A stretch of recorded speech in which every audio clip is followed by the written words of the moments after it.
A coolish night out there around southern West Virginia. Of course, we did see fairly cool temperatures this afternoon. We still got some severe thunderstorms. As we look at what's happening now at the Raleigh County Memorial Airport, we have 52 degrees under cloudy skies.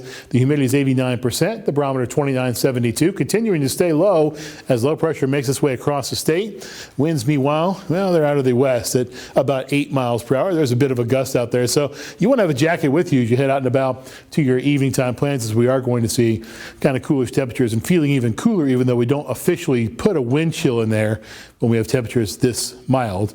Speaking of mild, temperatures are fairly mild across the state line at 61 in Roanoke, 65 in Charlotte and also at Raleigh, 67 at Knoxville, 66 in Louisville, 63 in Indianapolis.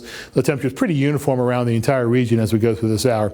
As we look at our Doppler radar, we see the rotation of your low pressure center right about here or so over western Maryland, pushing off to the northeast. As it does so, it continues to rotate some showers around the backside of this low pressure center, and so we continue to have this band. This next band is going to come in as we go through the overnight tonight into our Saturday morning, and that's why we're calling for a good chance for showers mainly early in the day. Our futurecast, well, it's a little bit overdone in terms of the showers as we go through this hour, but this band of showers I think is really going to make its way through the region. It's not going to be severe, but there will be some decent rain associated with it. There's still lots of moisture for this system to work with as we go into the next day or so, and then it basically clears out as we go through our Sunday and into our Monday. By the time meteorologist Katie Frazier talks to you tomorrow night, we should be seeing clearing skies and temperatures that are going to get quite cool indeed.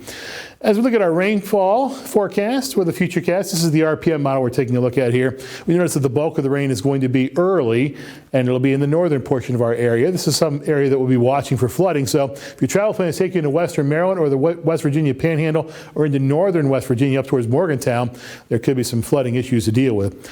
Our weekend event forecast for today is the Founders Day celebration in Beckley at the Wildwood House, starting at 11 o'clock tomorrow morning, going until 2 o'clock in the afternoon.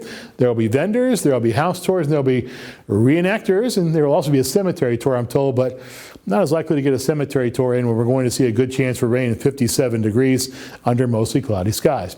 Now, the 7-day forecast calls for high temperatures to be sitting in the mid to upper 60s and then lower 70s by the time we head back to work on Monday. The weekend for now is looking below normal. By the time we get to Monday, we'll be pretty close to where we should be, and then it's back to back to back days of 80s. 80, 84, and 81. 80s are back, ladies and gentlemen. No, not new wave and all that good stuff, but no, it's talking about real 80s in terms of the temperatures. Then it's 78 on Friday. We do see another system coming into the region Thursday. That will give us our next chance for rain, showers, and thunderstorms, but we are going to see a very nice stretch between the rain tomorrow and the rain later on next week. That's a good positive. Right. But something I need to bring up, something that I brought up with you in the newsroom, I figured it'd be nice to bring up here. Every Friday for the past few weeks with you, there's always something rain-wise going on. Why are we in this nonstop system? Well, you get these systems that come through and they're on a pattern. So, you have every Friday we seem to be having these systems come through and we get chances for rain. Showers and thunderstorms. All right, well, obviously next Friday we're going to see more rain, but hopefully that might be our last little rainy Friday. All right, now we have more news, weather, and sports coming your way right after the break, so don't go anywhere.